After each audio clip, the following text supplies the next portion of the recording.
የንጉስ ዳዊት ልጅ አቤሴሎም በመጽሐፍ ቅዱስ ውስጥ እጅግ መልከቀና ጸጉሩ ረጅም የሆነና በሕዝብ ዘንድ ተወዳጅ የነበረ አንድ ልዑል ነበረ። በእስራኤል ምድር ካሉ ወንዶች ሁሉ እንደርሱ ያለው ውብና መልከ መልካም አልነበረም። ከእግሩ ጫማ እስከ ራሱ አናት ድረስ ምንም ነውር የሌለበት እጅግ ቆንጆ ነበር። ነገር ግን ይህ ውበት ከውስጡ የተደበቀውን የበቀል እሳትና የስልጣን ጥመኝነት ሊሸፍነው አልቻለም። ምክንያቱም ከዚህ ውበት በስተጀርባ ከፍተኛ በቀል፣ የስልጣን ጥማትና አሳዛኝ የቤተሰብ ፍጥጫ ተደብቆ ነበር። ዛሬ የምናየው ስለ አቤሴሎም ነው። የአባቱን ዙፋን ለመቀማት የሞከረውን፣ የሕዝቡን ልብ በውበቱ በማማለልና በሽንገላ የሰረቀውን፣ በመጨረሻም በገዛ ጸጉሩ ተጠልፎ ለሞት የበቃውን የንጉስ ዳዊትን ተወዳጅ ልጅ የአቤሴሎምን ታሪክ እንመለከታለን። እስከ መጨረሻው አብራችሁን እየተማራችሁ እንድትቆዩ በፍቅር እንጋብዛለን። አቤሴሎም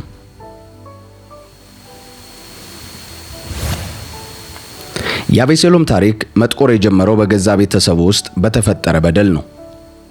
ታላቅ ወንድሙ አምኖን የአቤሴሎምን እህት ትዕማርን በደፈራት ጊዜ አቤሴሎም በልቡ ውስጥ ጥልቅ ጥላቻ አሳደገ። ዳዊት ልጁን አምኖንን ባለመቅጣቱ አቤሴሎም ፍትህን በገዛ እጁ ለመውሰድ ወሰነ። ከሁለት ዓመት በኋላ ወንድሙን አምኖንን በማስገደል ወደ አያቱ አገር ኮበለለ። አስደናቂው የአቤሴሎም ታሪክ ከዚህ ይጀምራል። እስከ መጨረሻ አብራችሁን ቆዩ። የዛሬ ታሪካችን መጀመሪያ የሚሆነን በሁለተኛ ሳሙኤል ምዕራፍ 13 አምኖን ትዕማርን የደፈረበትን ታሪክ እናገኛለን። የዳዊት ልጅ አቤሴሎም ትዕማር የምትባል ቆንጆ እህት ነበረችው። እርሷንም የዳዊት ልጅ አምኖን ወደዳት። አምኖን እህቱን ትዕማርን ከማፍቀሩ የተነሳ እስኪታመም ድረስ ተጨነቀ።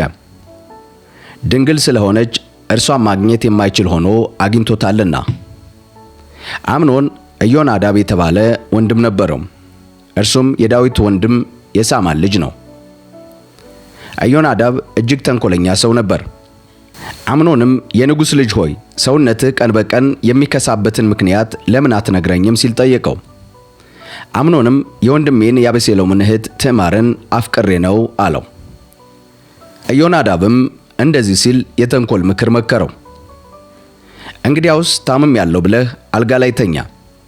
አባትህ ሊጠይቅህ ሲመጣ እህቴ ትዕማር መጥታ የምበላውን ነገር ብትሰጠኝ ደስ ይለኛል። መብሉንም እዚሁ አጠገቤ ሆና እያየው አዘጋጅታ በእጇ እንድታጎርሰኝ እባክህ ፍቀድልኝ ብለህ ንገረው አለው። ስለዚህ አምኖን የታመመ ሰው መስሎተኛ። ንጉሡም ሊጠይቀው መጣ። አምኖንም እህቴ ትዕማር መጥታ እያየው 2 እንጀራ ጋግራ በእጇ እንድታጎርሰኝ እለምንሃለሁ ብሎ ጠየቀው። ዳዊትም ወንድምሽ አምኖን ቤት ሄደሽ ምግብ እንድታዘጋጅለት በማለት ለትዕማር እንዲነግሯት ወደ ቤተ መንግሥቱ ላከ። ስለዚህ ትዕማር ወንድሟ አምኖን ወደ ተኛበት ቤት ሄደች። ጥቂት ሊጥ ወስዳ ካቡካች በኋላ አዘጋጀች፣ ጋገረችውም። ከዛም መጋገሪያውን አውጥታ እንጀራውን አቀረበችለት። እርሱ ግን መብላት አልፈለገም። አምኖን ሰውን ሁሉ ከዚህ አስወጡልኝ አለ። ያለውም ሰው ሁሉ ትቶት ወጣ። ከዛም አምኖን ትዕማርን እንድታጎርሽኝ ምግቡን ወደዚህ መኝታ ክፍሌ አምጭልኝ አላት። ትዕማርም ያዘጋጀችውን እንጀራ ይዛ ወንድሟ አምኖን ወደ ተኛበት መኝታ ክፍል ገባች። ነገር ግን ምግቡን ስታቀርብለት አፈፍ አድርጎ ያዛትና እህቴ ነይ አብረሽኝ ተኚ አላት። እርሷም እንዲህ አለችው፣ እባክህ ወንድሜ ተው፣ አይሆንም፣ አታስገድደኝ። እንዲህ ያለውን ነገር በእስራኤል ተደርጎ አያውቅም። ይህንም አሳፋሪ ድርጊት አታድርግ በማለት ተማጸነችው። እኔስ እንዴት እሆናለሁ? ነውሬንስ ተሸክሜ የት እገባለሁ? አንተስ ብትሆን በእስራኤል ከወራዳዎች እንዳንዱ መቆጠር አይደለምን? እባክህ ለንጉሥ ንገረው፣ እንዳላገባህም አይከለክለኝም አለችው። እርሱ ግን ሊሰማት አልፈለገም። ከእርሷም ይልቅ ብርቱ ስለነበር በግድ አስነወራት፣ ከእርሷም ጋር ተኛ። ከዛም አምኖን እጅግ ጠላት፣ እንዲያውም ቀድሞ ካፈቀራት የበለጠ ጠላት። አምኖንም ተነሽ ውጭልኝ አላት። እርሷም ይህ አይሆንም፣ እኔን አስወጥቶ መስደድ አስቀድመህ ካደረስክብኝ በደል የባሰ መፈጸምህ ነው አለችው። እርሱ ግን አልተቀበላትም።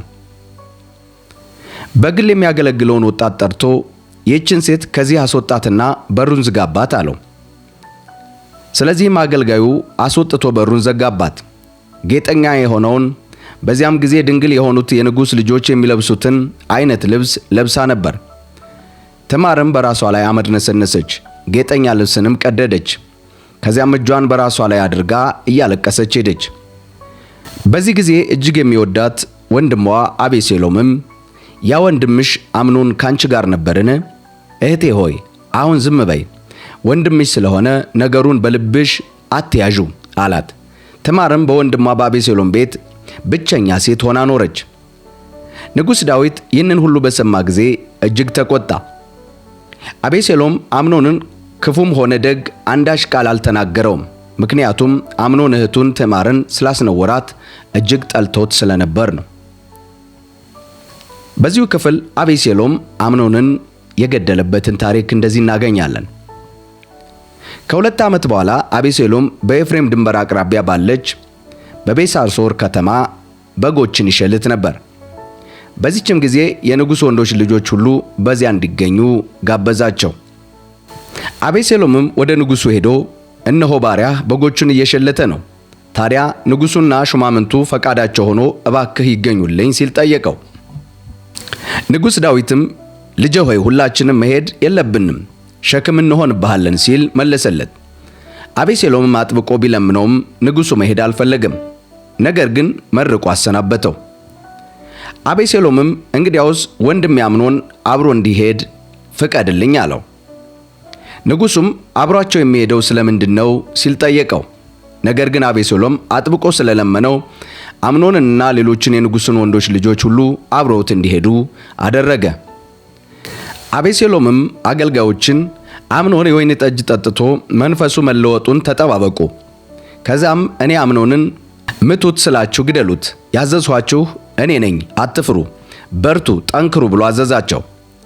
የአቤሴሎምም አገልጋዮች ጌታቸው ያዘዛቸውን በአምኖን ላይ ፈጸሙ። ከዚያም የንጉሥ ልጆች በሙሉ ተነስተው በየበቅሎቻቸው ላይ ተቀምጠው ሸሹ። እነርሱም በመንገድ ላይ ሳሉም አቤሴሎም የንጉሡን ልጆች በሙሉ ፈጃቸው፣ አንድም የተረፈ የለም የሚል ወሬ ለዳዊት ደረሰው። ንጉሡም ተነስቶ ቆመ፣ ልብሱንም ቀደደ፣ በመሬትም ላይ ተዘረረ። ባጠገቡም ቆመው የነበሩት አገልጋዮች ሁሉ ልብሳቸውን ቀደዱ። የዳዊት ወንድም የሳማን ልጅ ኢዮአናዳብ ግን እንዲህ አለ፣ የንጉሡን ልጆች በሙሉ እንደፈጇቸው አድርጎ ጌታዬ አያስብ። እህቱን ትዕማርን በግድ ካስነወራት ጊዜ አንስቶ አቤሴሎም ቆርጦ የተነሳበት ጉዳይ ስለሆነ የሞተው አምኖን ብቻ ነው በማለት ለንጉሥ ዳዊት ነገረው። እንግዲህ የሞተው አምኖን ብቻ ስለሆነ የንጉሡ ልጆች በሙሉ ተገደሉ ብሎ የተነገረውን ንጉሥ ጌታዬ ማመን የለበትም በማለት መከረው። አቤሴሎምም ፈጥኖ ሸሸ።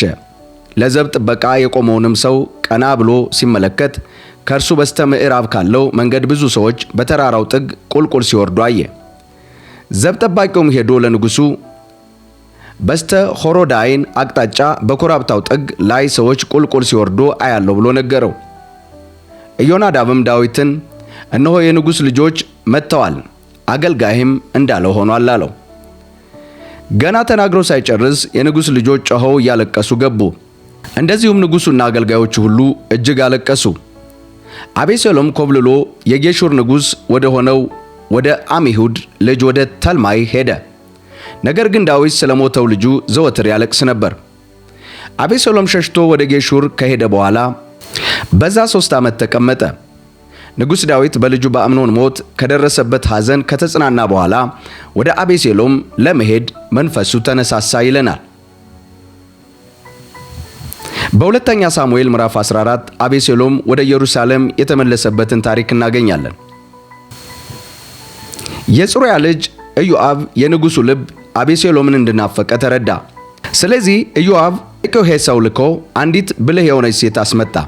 እንዲህም አላት፣ ሐዘንተኛ በመምሰል የሐዘን ልብስ ልበሽ፣ ዘይት አትቀቢ፣ ለሞተ ሰው ብዙ ጊዜ እንዳዘነች ሴት መስለሽ ታይ። ከዚያም ወደ ንጉሡ ሄደሽ እንዲህ በይው። ከዚያም ኢዮአብ የምትናገረውን ቃላት ነገራት።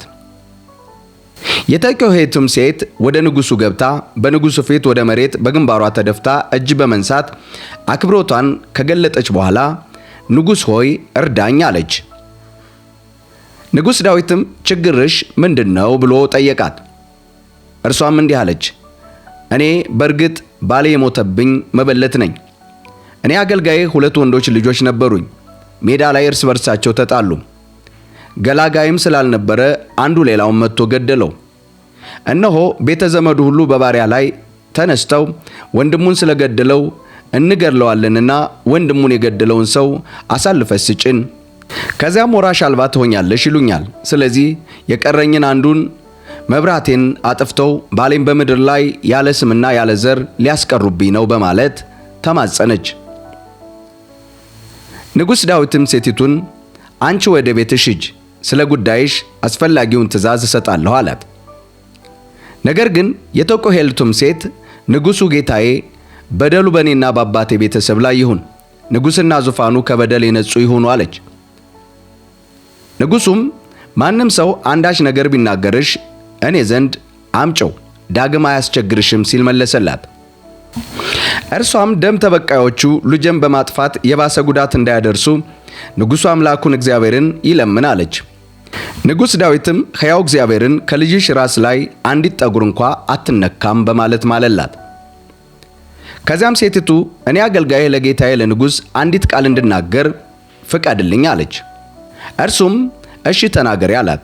ሴቲቱ መልሳ እንዲህ አለችው፣ እንዲህ ያለውን ነገር በእግዚአብሔር ሕዝብ ላይ ያሰብከው ለምንድን ነው? ንጉሡ ከአገር የተሰደደው ልጁን አልመለሰውም። ታዲያ ይህንን ሲናገር በራሱ ላይ መፍረዱ አይደለምን? በመሬት ላይ የፈሰሰ ውሃ እንደማይታፈስ ሁሉ እኛም እንደዚሁ እንሞታለን። እግዚአብሔር ግን ከአገር የሰደደውን ሰው ከእርሱ እንደራቀ በዚያው እንዳይቀር የሚመለስበት ሁኔታ ያመቻቻል እንጂ ሕይወቱ እንድትጠፋ አይፈቅድም አለች። አሁንም ወደዚህ የመጣሁት ንጉሥ ስላስፈራኝ ይህንኑ ለንጉሥ ለጌታዬ ለመናገር ነው አለች። እኔም አገልጋይህ ይህንን አሰብሁ፣ ለንጉሡ እነግረዋለሁ። ምናልባትም አገልጋዩ የጠየቀችውን ይፈጽምላት ይሆናል። እግዚአብሔር ከሰጠን ርስት እኔንም ልጄንም ሊነቅል ከተነሳው ሰው እጅ ንጉሡ አገልጋዩ ሊታደግ ይፈቀድ ይሆናል። አሁንም አገልጋይህ ንጉሥ ጌታዬ በጎውንና ክፉውን በመለየት እንደ እግዚአብሔር መልአክ ስለሆነ የጌታዬ ንጉሥ ቃል ያጽናናኝ፣ እግዚአብሔር አምላክም ካንተ ጋር ይሁን አለችው። ከዚያም ንጉሡ ሴቲቱን እኔም ለምጠይቅሽ ነገር አንቺም መልሱን አትደብቅኝ አላት። ሴቲቱም ንጉሥ ጌታዬ እሺ ይናገር አለችው። ንጉሡም በዚህ ሁሉ የኢዮአብ እጅ የለበትምን ሲል ጠየቃት። ሴቲቱም መልሳ እንዲህ አለች፣ ንጉሥ ጌታዬ ሆይ በሕያው ነፍስህ እምላለሁ፣ ንጉሥ ጌታዬ ከተናገረው ሁሉ ወደ ቀኝም ወደ ግራም የሚል ማንም የለም። አሁን ይህንን እንዳደርግ ያዘዘኝና ይህንንም ሁሉ ቃል በእኔ በአገልጋይህ አንደበት እንዲናገር የላከኝ አገልጋይህ ኢዮአብ ነው አለችው። አገልጋይህ ኢዮአብ ይህንን ያደረገውም ያለውን ሁኔታ በመለወጥ ሲል ነው። ነገር ግን ጌታዬ እግዚአብሔርን መልአክ ጥበብ የመሰለ ጥበብ ስላለው በምድሪቱ ላይ የሚሆነውን ነገር ሁሉ ያውቃል አለችው። ንጉሡም ኢዮአብን መልካም ነው፣ ፈቅጃለሁ፣ ሂድና ወጣቱን አቤሴሎምን መልሰህ አምጣው አለው። ኢዮአብም አበክሮ ለንጉሡ ለመግለጥ ወደ መሬት በግንባሩ ተደፍቶ እጅ ነሣ። ንጉሡም ባረከ። ኢዮአብም በመቀጠል ንጉሡ የአገልጋይህን ልመና ስለተቀበለ ባሪያ በፊት ሞገስ ማግኘቱን ዛሬ ለማወቅ ችሏል አለ። ከዚያም ኢዮአብ ወደ ጌሹር ሄዶ አቤሴሎምን ወደ ኢየሩሳሌም መልሶ አመጣው። ንጉሡ ግን እዚያው ቤቱ ይሄድ፣ ዓይኔን ማየት የለበትም አለ። ስለዚህ አቤሴሎም ወደ ቤቱ ሄደ፣ የንጉሡንም ፊት አላየም ነበር። መቼም በመልኩ ማማር አቤሴሎምን የሚያህል አንድም ሰው በመላ እስራኤል አልነበረም። ከራስ ጠጉሩ እስከ እግር ጥፍሩ የሚወጣለት እንከን አልነበረውም። የራስ ጠጉሩ ሲከብደው በየዓመቱ አንድ ጊዜ ይቆርጠው ነበር። የቆረጠውንም በሚመዝነው ጊዜ ክብደቱ በቤተ መንግሥቱ ሚዛን 200 ሰቅል ይሆን ነበር። አቤሴሎም 3 ወንዶች ልጆችና ትማር የተባለች አንዲት ሴት ልጅ ተወለዱለት። ሴት ልጁም በጣም ውብ ነበረች። አቤሴሎም የንጉሡን ዓይን ሳያይ 2 ዓመት በኢየሩሳሌም ኖረ። ከዚያም አቤሴሎም ወደ ንጉሡ እንዲሄድለት ኢዮአብን አስጠራው። ኢዮአብ ግን ወደ እርሱ መምጣት አልፈለገም። ለሁለተኛ ጊዜ ላከበት። ኢዮአብ አሁንም መምጣት አልፈለገም። ከዚያም አቤሴሎም ለአገልጋዮች ተመልከቱ፣ የኢዮአብ እርሻ የሚገኘው ከኔ እርሻ አጠገብ ነው። በእርሻው ላይ የገብስ አዝመራ አለ፣ ሄዳችሁ እሳት ልቀቁበት አላቸው። ስለዚህ የአቤሴሎም አገልጋዮች ሄደው የኢዮአብን እርሻ በእሳት አቃጠሉት። ከዚያም ኢዮአብ ወደ አቤሴሎም ቤት ሄደ። አገልጋይህ ለምንድነው እርሻዬን ያቃጠሉት ብሎ ጠየቀው። አቤሴሎምም ንጉሡን ከጌሹር ለምን መጣሁ? ለእኔ እስካሁን እዛው በሆን ይሻል ነበር ብሏል ብለው እንዲነግሩልኝ ወደ ንጉሡ እልክ ዘንድ ወደ እኔ ና ብዬ አስጠራሁህ። አሁንም ቢሆን የንጉሡን ዓይን ማየት እፈልጋለሁ። ምንም አይነት በደል ከተገኘብኝ ይግደለኝ አለው። ኢዮአብም ወደ ንጉሡ ሄዶ ይህንኑ ነገረው። ከዚያም ንጉሡ አቤሴሎምን አስጠራው። እርሱም መጥቶ በንጉሡ ፊት በግንባሩ ተደፍቶ እጅ ነሳ። ንጉሡም አቤሴሎምን ሳመው። ንጉሥ ዳዊት አቤሴሎምን ይቅር ለማለት 2 ዓመት እንደፈጀበት በዚህ ክፍል እንማራለን። የይቅርታ መዘግየትም የኋላ ኋላ የሚያመጣውን መዘዝ ቀጥለን እንመለከታለን። በሁለተኛ ሳሙኤል ምዕራፍ 15 የአቤሴሎምን አመጽ እናገኛለን። ከዚህ በኋላ አቤሴሎም ሰረገላና ፈረሶች እንዲሁም ፊት ለፊቱ የሚሮጡ 50 ሰዎች ለራሱ አዘጋጀ። አቤሴሎምም በማለዳ ተነስቶ ወደ ከተማይቱ መግቢያ በር በሚወስደው መንገድ ዳር ሆን ብሎ ይቆም ነበር። ማናቸውም ባለጉዳይ አቤቱታውን ለንጉሡ አቅርቦ ለማስወሰን በሚመጣበት ጊዜ ሁሉ አቤሴሎም ወደ እርሱ እየጠራ አንተ ከየትኛው ከተማ ነው የመጣኸው በማለት ይጠይቀዋል። ያም ሰው አገልጋይ ከአንዱ ከእስራኤል ነገዶች ነው ብሎ ይመልስለታል። ከዛም አቤሴሎም ተመልከት፣ ጉዳይህማ ትክክልና ተገቢ ነው፣ የትኛው የንጉሥ እንደራሴ ነው ታዲያ የሚያይልህ ይለዋል። ቀጠል አድርጎም ምነው ዳኛ ሆኜ በምድሪቱ ላይ በተሾምህ፣ አቤቱታ ወይም ክስ ያለበት ሁሉ ወደ እኔ እየመጣ ፍትህ እንዲያገኝ አደርገው ነበር ይላል። እንዲሁም ማናቸውም ሰው ወደ እርሱ ቀርቦ እጅ በሚነሳበት ጊዜ አቤሴሎም እጁን ዘርግቶ ይይዘውና ይስመው ነበር። አቤሴሎም ፍትህ ለማግኘት ወደ ንጉሡ የሚመጣውን እስራኤላዊ ሁሉ የሚቀርበው በዚህ መንገድ ስለነበር የእስራኤልን ሰዎች ልብ ሁሉ ሰረቀ። ከ4 ዓመት በኋላ አቤሴሎም ንጉሡን እንዲህ አለው፣ ለእግዚአብሔር የተሳልሁለት ስለት ለማድረስ ወደ ኬብሮን እንዲሄድ ፍቀድልኝ። እኔ አገልጋይህ በሶርያ ምድር በጌሹር ሳለሁ እግዚአብሔር ወደ ኢየሩሳሌም የመለሰኝ እንደሆነ በኬብሮን ለእግዚአብሔር እሰግዳለሁ ብዬ ተስያለሁ በማለት ንጉሥ ዳዊትን ጠየቀው። ንጉሥ ዳዊትም በሰላም ሂድ አለው። ስለዚህ አቤሴሎም ወደ ኬብሮን ሄደ። ከዛ አቤሴሎም ለሕዝቡ የቀንደ መለከት ድምፅ ስትሰሙ አቤሴሎም በኬብሮን ነገሰ በሉ የሚል የምስጢር ሰራተኞችን በመላ እስራኤል ነገዶች አሰማራ። ከኢየሩሳሌምም 200 ሰዎች አብረውት ሄዱ። በእንግድነት ተጋብዘው በየዋህነት ከመሄዳቸው በስተቀር ስለ ጉዳዩ የሚያውቁት አንዳችም ነገር አልነበረም። አቤሴሎም በመሥዋዕት በሚያቀርብበት ጊዜ የዳዊት አማካሪ የሆነው ጊልዓዊው አኪጦፌል ከአገሩ ከጊሎ ወደ እርሱ እንዲመጣ ላከበት። ስለዚህ ሴራው ጥንካሬ አገኘ። የአቤሴሎምም ተከታዮች ቁጥር እየጨመረ መጣ። በዚሁ ክፍል በቁጥር 13 ጀምሮ የዳዊትን ሽሽት እናገኛለን። መልእክተኞችም መጥቶ የእስራኤል ሰዎች ልብ ከአቤሴሎም ጋር ሆኗል ብለው ለንጉሥ ዳዊት ነገሩት። ከዛም ንጉሥ ዳዊት በኢየሩሳሌም ላሉ ሽማምንት ሁሉ ተነሱ እንሽሽ፣ አለዚያ አንዳችንም ከአቤሴሎም እጅ ማምለጥ አንችልም፣ አሁኑ ከዚህ መውጣት አለብን። ገስግሶ መጥቶ ከያዘን እኛን ያጠፋናል፣ ከተማይቱንም በሰይፍ ይመታል አላቸው። ከንጉሡ ሽማምንትም ጌታችን ንጉሡ የመረጠውን ሁሉ ለማድረግ እኛ አገልጋዮችህ ዝግጁ ነን ብለው መለሱለት። ንጉሡ ከመላው ቤተሰቡ ጋር ወጣ። ቤተ መንግሥቱንም እንዲጠብቁ 10 ቁባቶችን አስቀረ። ስለዚህ ንጉሡ መላውን ሕዝብ አስከትሎ ወጣ። ጥቂት ርቀው ከሄዱም በኋላ በአንዲት ቦታ ቆመ። ሰዎች ሁሉ ከሊታውያን፣ ፈሊታውያን እንዲሁም ከጌት አብረውት የመጡት 600 ጌታውያን ሁሉ ጨምሮ ተሰልፈው በንጉሡ ፊት አለፉ። ንጉሡም ጌታውን ኢታይን እንዲህ አለው፣ ከኛ ጋር የመጣኸው ለምንድን ነው? ተመለስና ከንጉሡ ከአቤሴሎም ጋር ተቀመጥ። አንተ ለራስህ ከአገርህ ተወስደህ የመጣህ እንግዳ ነህ። የመጣኸውም ገና ትናንትና ነው። ታዲያ የት እንደምሄድ የማላውቅ ሰው እንዴት ዛሬ ከኛ ጋር እንድትንከራተት ላድርግ?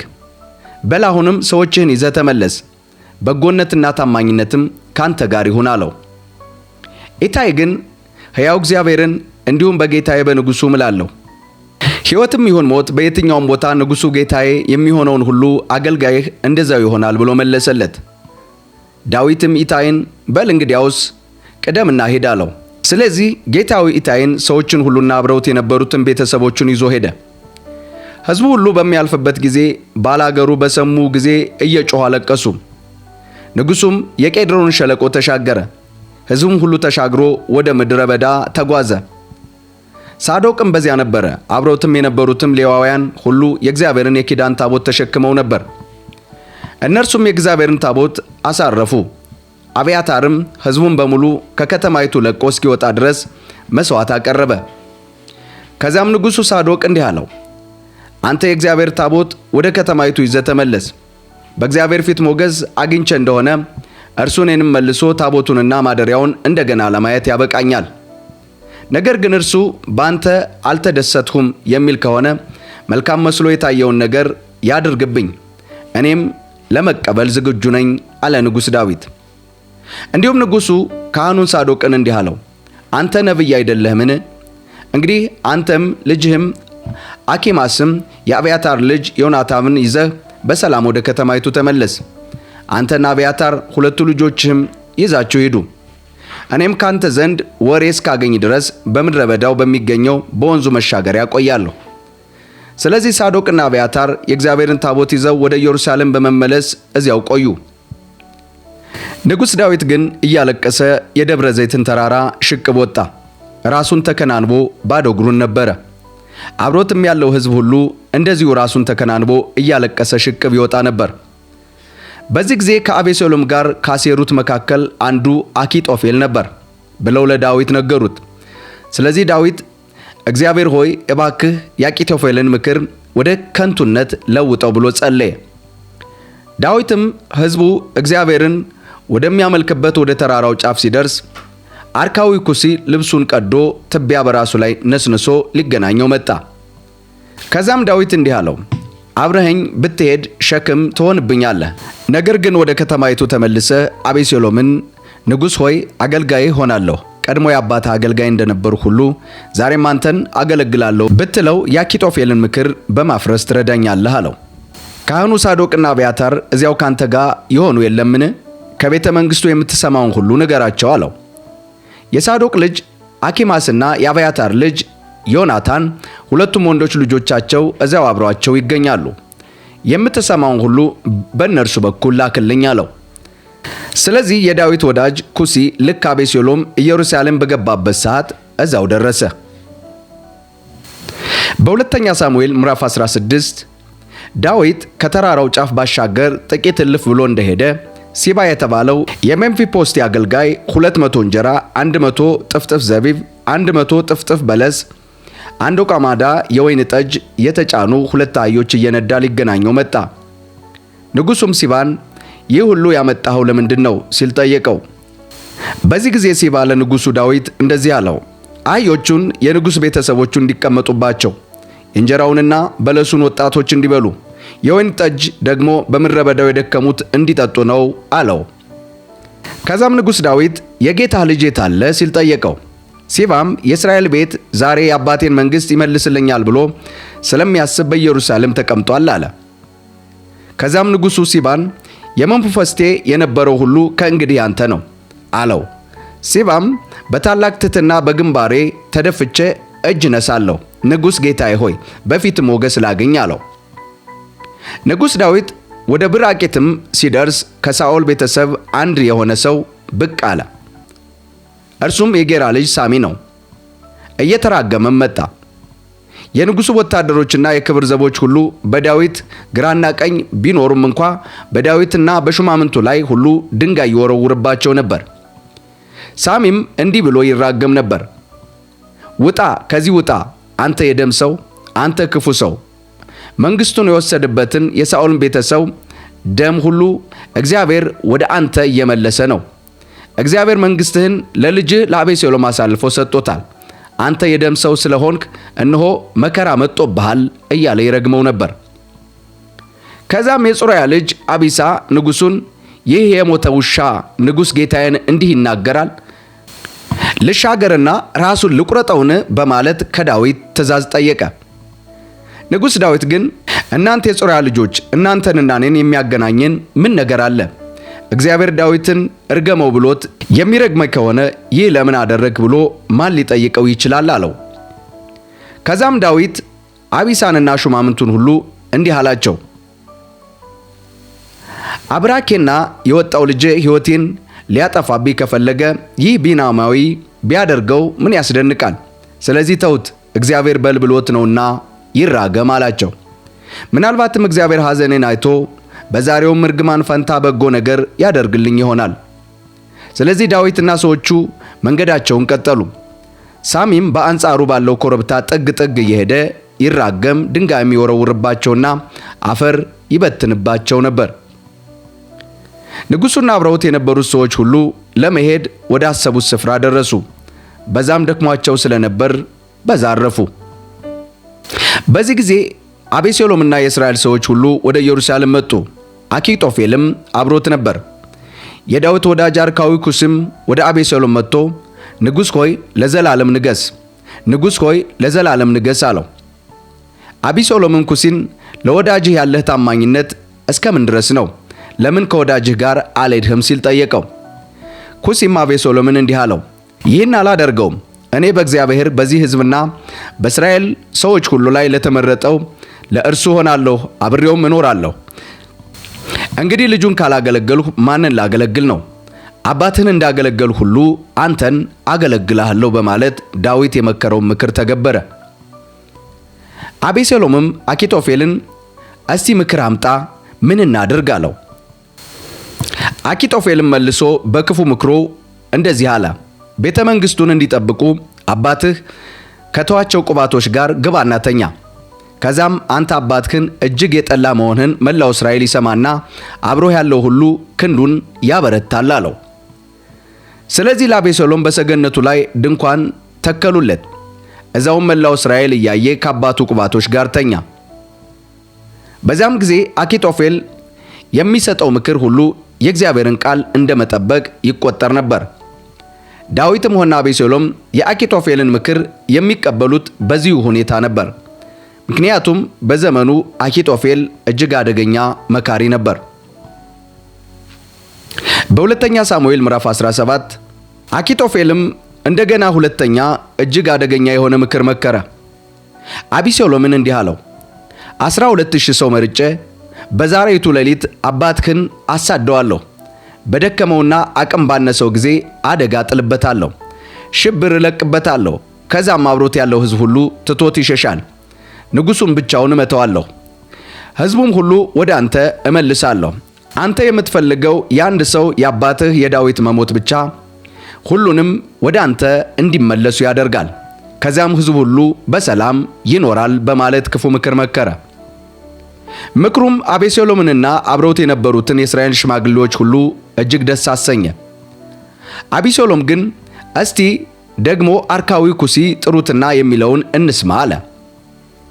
ኩሲ ወደ እርሱ በመጣ ጊዜ አቤሴሎምን አኪጦፌል ይህንን ምክር አቅርቧል፣ ታዲያ እርሱ ያለውን እናድርግን? ካልሆነስ እስኪ ያንተን ሐሳብ ንገረን አለው። ኩሲም አቤሴሎምን እንዲህ አለው፣ አኪጦፌል የሰጠው ምክር በዚህ ጊዜ የሚያዋጣ አይደለም። አባትህና ሰዎቹ የማይበገሩ ተዋጊዎች መሆናቸውንና ግመሎቿ እንደተነጠቁባት የዱር ድብ አስፈሪ መሆናቸውን አንተም ታውቃለህ። በተጨማሪም አባትህ በቂ ልምድ ያለው ነው፣ ሌሊቱን ከሰራዊቱ ጋር አያድርም። እነሆ አሁንም እንኳ በአንዱ ዋሻ ወይም በሌላ ቦታ ተደብቆ ይሆናል። እርሱ ቀድሞ አደጋ በመጣል ከሰዎች ጥቂት ቢሞቱ ይህንን የሰማ ሁሉ አቤሴሎምን ከመከተል ሰራዊቱን አለቀበት ብሎ ያወራል በማለት መከረ።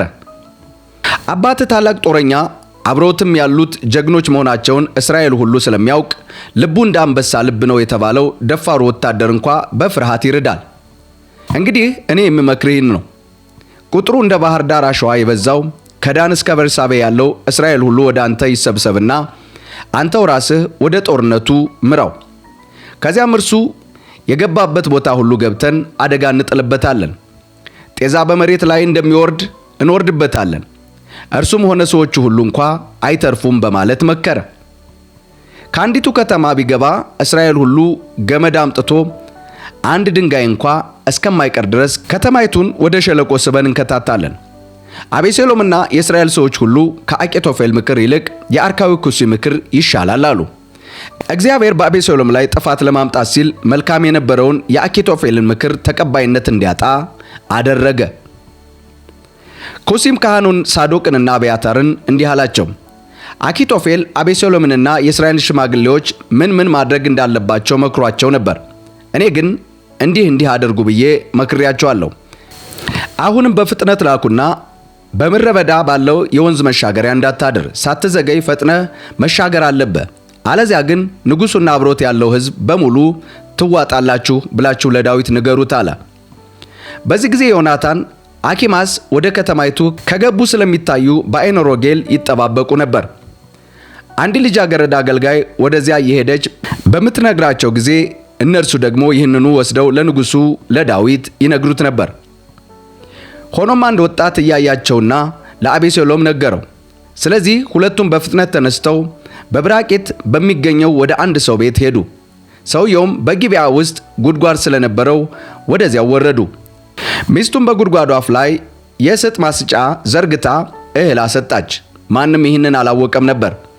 የአቤሴሎም ሰዎች እዚያ ቤት በደረሱ ጊዜ ወደ ሴቲቱ ዘንድ መጥተው አኪማስና ዮናታን የት አሉ ብለው ጠየቋት። ሴቲቱም ወንዙን ተሻግረው ሄደዋል ብላ መለሰችላቸው። እነርሱም ፈልገው ስላጧቸው ወደ ኢየሩሳሌም ተመለሱ። ሰዎቹ ከሄዱ በኋላ እነዚህ ሁለቱ ከጉድጓድ ወጥተው ሄዱ። ለንጉሡ ዳዊትም ባንተ ላይ እንዲህ ብሎ ስለመከረብህ በፍጥነት ተነስተህ ወንዙን ተሻገር አሉት። ስለዚህ ዳዊትና አብረውት ያሉት ሕዝብ በሙሉ ተነስተው ዮርዳኖስን ተሻገሩ። ሲነጋም ዮርዳኖስን ሳይሻገር የቀረ አንድ ሰው አልነበረም። አኪጦፌልም ምክሩን እንዳልተቀበሉት ባየ ጊዜ አህያውን ጭኖ ቤቱ ወደሚገኝበት ወደ መኖሪያ ከተማው ሄደ። ቤቱንም መልክ ካስያዘ በኋላ በገዛ እጁ ታንቆ ሞተ። በዚህ ሁኔታ ሞቶ በአባቱ መቃብር ተቀበረ። አቤሴሎም ከመላው የእስራኤል ሰዎች ጋር ዮርዳኖስን ሲሻገር፣ ዳዊት ግን መሃያምን ደርሶ ነበር። አቤሴሎምም በዮአብ ምትክ አሜሳይን በሰራዊቱ ላይ ሾመ። አሜሳይም የእስራኤላዊው የዮቴር ልጅ ነበር። ዮቴርም የኢዮአብ እናት የጽሩያ እህት የኖአስ ልጅ አቢግያ አግብቶ ነበር። እስራኤላውያንና አቤሴሎም በገለዓድ ምድር ሰፈሩ። ዳዊትም መሃያምን ሲደርስ ከአሞራውያን ከተማ የካባ የመጣው የኖአስ ልጅ ሾቢ፣ ከሎማዳ ከተማ የመጣው የአሚን ልጅ ማኪርና ከሮግሬም የመጣው ገላዳዊው ቤዜሊ መተኛ ምንጣፍ፣ ወፍጮችና የሸክላ ዕቃዎች ይዘው መጡ። እንዲሁም ስንዴና ገብስ፣ ዱቄትና የተጠበሰ እሸት፣ ባቄላ፣ ምስር፣ ማር፣ እርጎ፣ በጎችንና የላም አይነት እንዲሁም ለዳዊት ለንጉሡ አመጡላቸው። ይህንም ያደረጉት ሕዝቡ በምድረ በዳ ተርቧል፣ ደክሟል፣ ተጠምቷል በማለት በማሰብ ነበር። በሁለተኛ ሳሙኤል ምዕራፍ 18 የአቤሴሎምን መሞት ታሪክ እናገኛለን። ዳዊት አብሮት የነበረው ሕዝብ ቆጠረ። የሻለቃውንና የመቶ አለቃውንም ሾመላቸው። ዳዊትም ሰራዊትን ሲሶውን በዮአብ ወንድም በጽሩያ ልጅ በአቢሳ፣ ሲሶውን ደግሞ በጌታው በኢታይ አዛዥ ስር ላካቸው።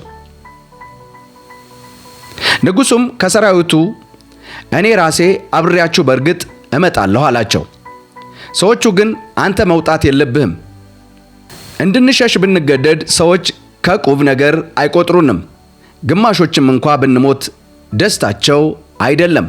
አንተ ግን ብቻህን ከኛ ከ10,000 ትበልጣለህ። ስለዚህ በከተማ ሆነ ብትረዳን ይሻላል አሉት ንጉሥ ዳዊትን።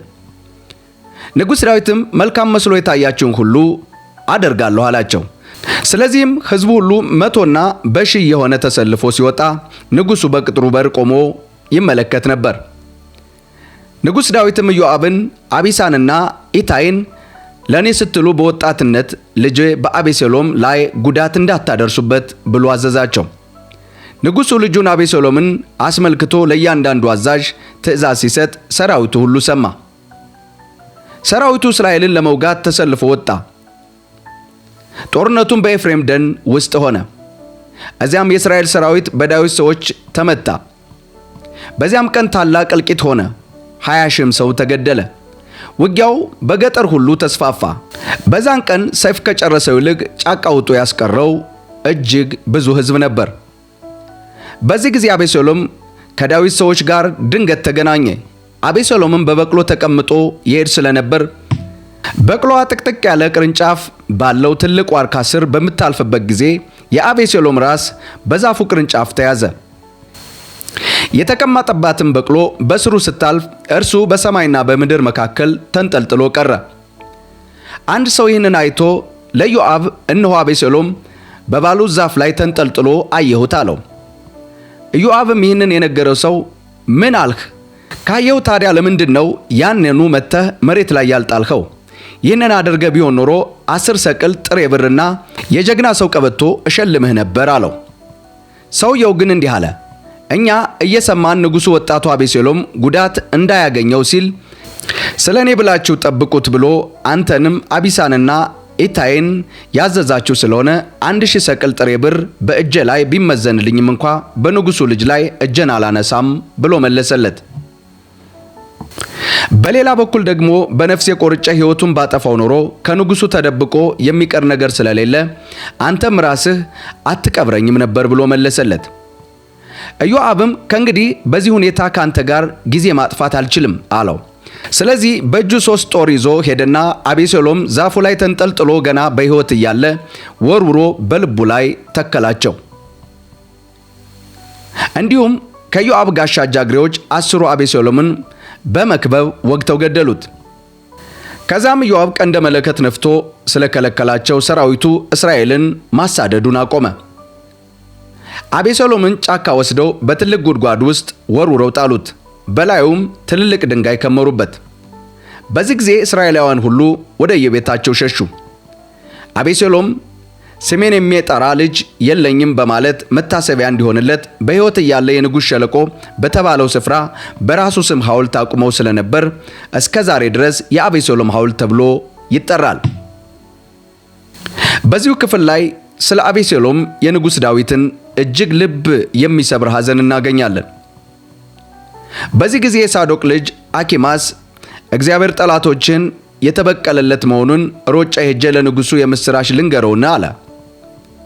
ኢዮአብም ዛሬ የምሥራቹን ወሬ የምትወስድለት አንተ አይደለህም፣ የንጉሡ ልጅ ስለሞተ ዛሬ ሳይሆን የምሥራቹ ሌላ ጊዜ ታደርሰዋለህ አለው። ከዚያም ኢዮአብ ለኢትዮጵያዊው ሂድና ያየኸውን ለንጉሡ ንገረው አለው። ኢትዮጵያዊውም ኢዮአብን እጅ ነስቶ እየሮጠ ሄደ። የሳዶቅ ልጅ አኪማስም እንደገና ኢዮአብን የመጣው ይምጣ፣ እባክህ ኢትዮጵያዊውን ተከትየው ልሩጥ አለው። ኢዮአብ ግን ልጄ ሆይ መሄድ ለምን አስፈለገህ? ሽልማት የሚሰጥህ ምን የምሥራች ይዘህ ነው ብሎ መለሰለት። አኪማስም የወሬ ሱስ ስለነበረበት የመጣው ይምጣ፣ መሄድ እፈልጋለሁ አለው። ስለዚህ ኢዮአብም እንግዲያውማ ሩጥ አለው። ከዛም አኪማስ በሜዳው መንገድ ሮጦ ኢትዮጵያዊውን ቀድሞ ሄደ።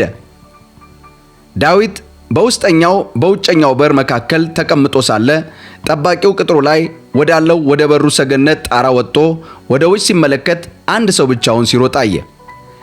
ጠባቂውም ተጣራና ይህንኑ ለንጉሡ ነገረው። ንጉሡም ብቻውን ከነመልካም ወሬ ይዞ የመጣ መሆን አለበት አለ። ሰውየውም እየቀረበ መጣ። ከዛም ጠባቂው ሌላ ሰው ሲሮጥ አይቶ ዘበኛውን ተጣራና እነሆ ሌላም ሰው ብቻውን እየሮጠ በመምጣት ላይ ነው አለ። ንጉሡም ይሄኛውም መልካም ወሬ ይዞ የመጣ መሆን አለበት አለ። ጠባቂውም የመጀመሪያው ሩጫ የሳዶቅ ልጅ የአኪማስን ሩጫ ይመስላል አለ።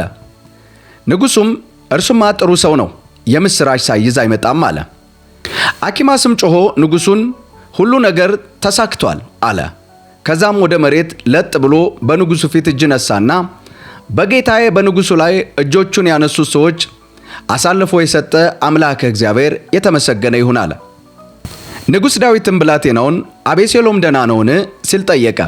በዚህ ጊዜ አኪማስም ኢዮአብ የንጉሡን አገልጋይና እኔንም ባሪያህን ሲልክ ትልቅ ሁካታ አይቻለሁ፣ ምን እንደሆነ ግን አላውቅም ብሎ መለሰለት። ንጉሥ ዳዊትም እልፍ በልና ቁም አለው። ስለዚህ እልፍ ብሎ ቆመ። ከዛም ኢትዮጵያዊው ደርሶ ንጉሥ ጌታዬ ሆይ የምሥራች፣ ዛሬ እግዚአብሔር ከተነሱበት ጠላቶች ሁሉ ታድጎሃል አለው። ንጉሡም ኢትዮጵያዊውን ብላቴና አቤሴሎም ደህና ነውን ሲል ጠየቀው።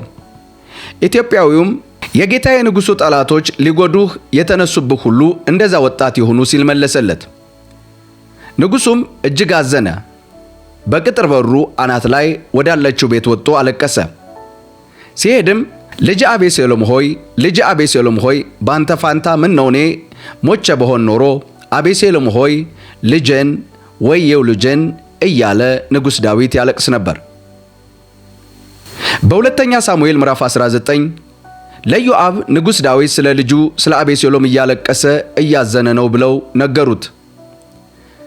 ንጉሡ ስለ ልጁ አዝኗል መባሉን በዚያን ቀን ሰራዊቱ ሰምቶ ስለነበር የዛን ዕለት ድል በመላው ሰራዊት ዘንድ ወደ ሐዘን ተለውጦ አለ። በዛች ዕለት ከጦርነት ሸሽቶ በኀፍረት እየተሸማቀቀ ወደየቤቱ ወደየከተማው ሁሉም ሰው ተሰበሰበ። ንጉሡ ፊቱን ሸፍኖ ልጅ አቤሴሎም ሆይ ልጄን ወየው ልጄን እያለ ጮኸ። ከዚያም ኢዮአብ ወደ ንጉሡ ቤት ገብቶ እንዲህ አለው፣ ያንተን የወንዶችና የሴቶችን ልጆችህን የሚስቶችህና የቆባቶችህን ሕይወት ያተረፉትን ሰዎች ሁሉ ዛሬ አሳፍረሃል። የሚጠሉህን ትወዳለህ፣ የሚወዱህን ትጠላለህ። የጦር አዛዦችህና ወታደሮችህ ላንተ ምንህም እንዳይደሉ ይኸው ዛሬ ግልጽ አድርገሃል። ዛሬ አቤሴሎም በሕይወት ኖሮ እኛ ሁላችን አልቀን ቢሆን ኖሮ ደስ እንደሚልህ በዛሬው ዕለት ለማየት በቅቻለሁ በማለት ተናገረ።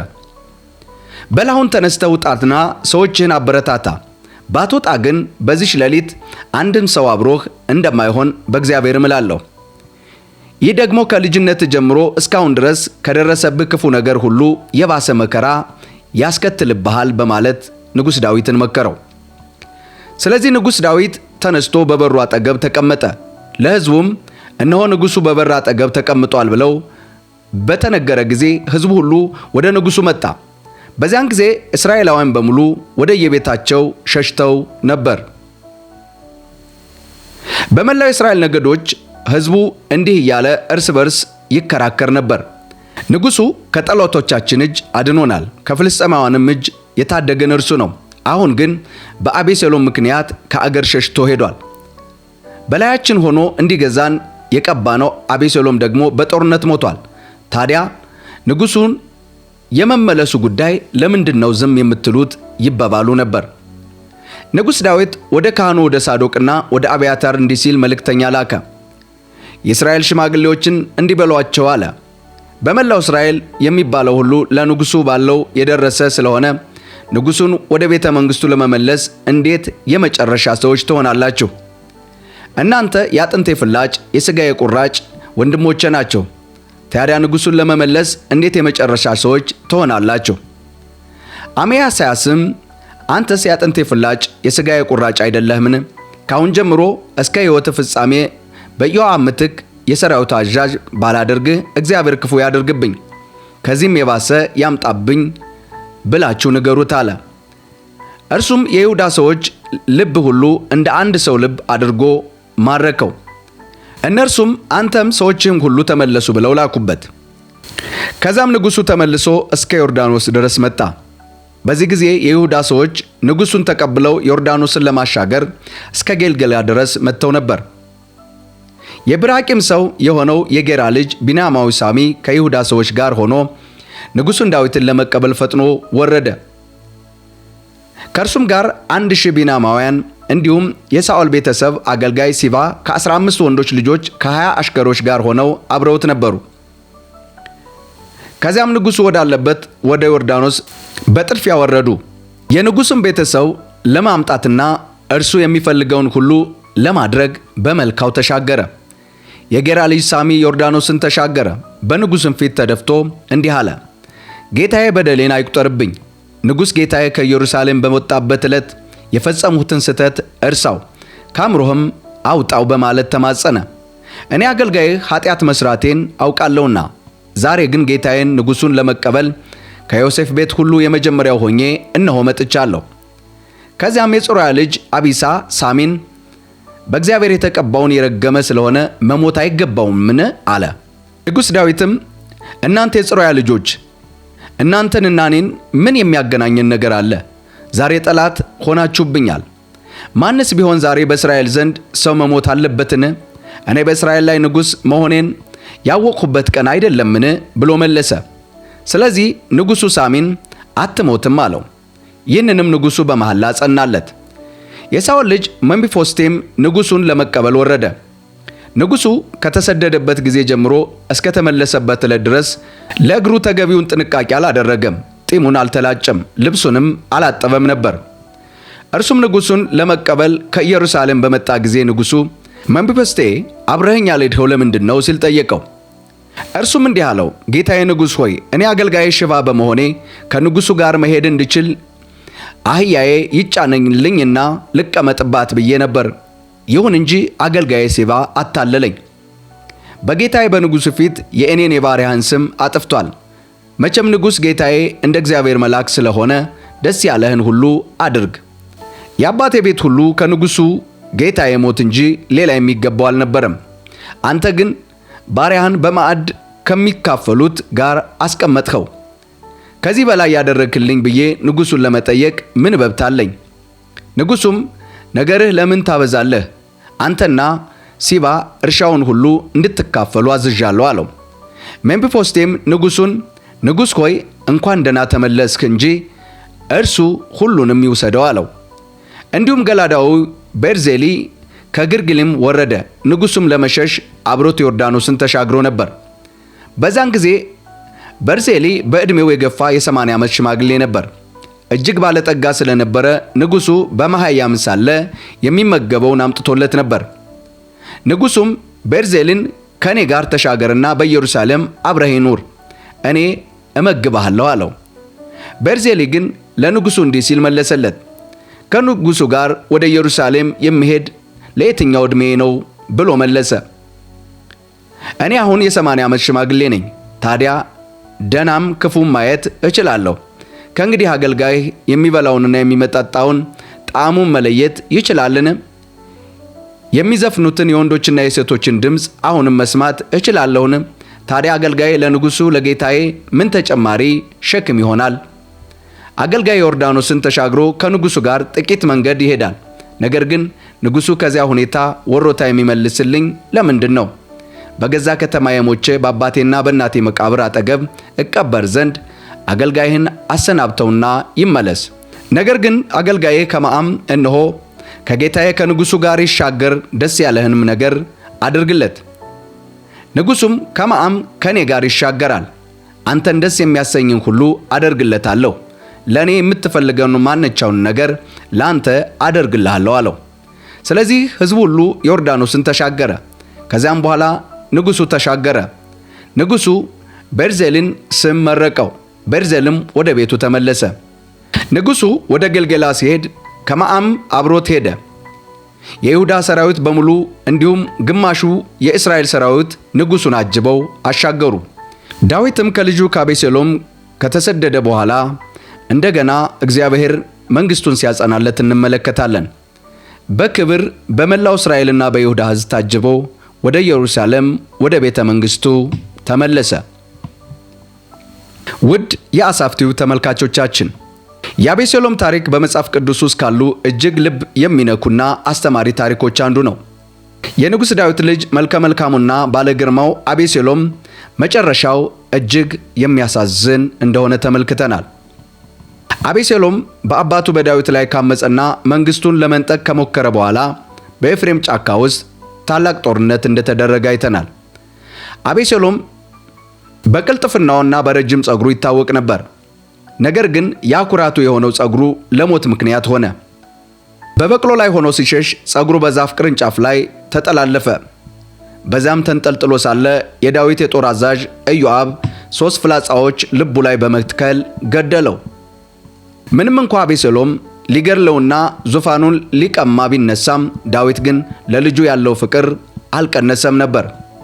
የአቤሴሎምን መሞት በሰማ ጊዜ ልጅ አቤሴሎም ሆይ፣ ልጅ አቤሴሎም ሆይ፣ ባንተ ፋንታ እኔ በሞት ይሻል ነበር እያለ ምርር ብሎ አልቅሷል። ይህ የሚያሳየው የአባት ፍቅር ከበቀል በላይ መሆኑን ነው። ውድ የአሳፍቲው ተከታታዮች ከዛሬው ከአቤሴሎም ታሪክ ምን እንማራለን? የመጀመሪያው ትዕቢትና ውጤቱ ነው። መጽሐፍ ቅዱስ ትዕቢት ውድቀትን ይቀድማል እንደሚለው አቤሴሎም በራሱ ውበትና ጥበብ ተማምኖ በአባቱና በእግዚአብሔር በቀባው ንጉሥ ላይ መነሳቱ ለጥፋት ዳረገው። ሌላኛው የኃጢአት ሰንሰለት እንመለከታለን። የአቤሴሎም ታሪክ የዳዊት ቤት ውስጥ የተፈጠረውን ትልቅ ቀውስ ያሳያል። ኃጢአትና አለመግባባት በቤተሰብ መካከል እንዴት ያለ ጥፋት እንደሚያመጡ ትልቅ ማስጠንቀቂያ ነው። እንዲሁም የይቅርታ መዘግየት ነው። ንጉሥ ዳዊት ለልጁ ይቅርታ ለማድረግ ቢፈልግም በልጁና በእርሱ መካከል የነበረው ግንኙነት ቀድሞ ባለመታረቁ ታሪኩ በሞት ተጠናቀቀ። ዛሬ ይቅር ያላልናቸው ብዙ ወዳጆቻችን ሊኖሩ ይችላሉ።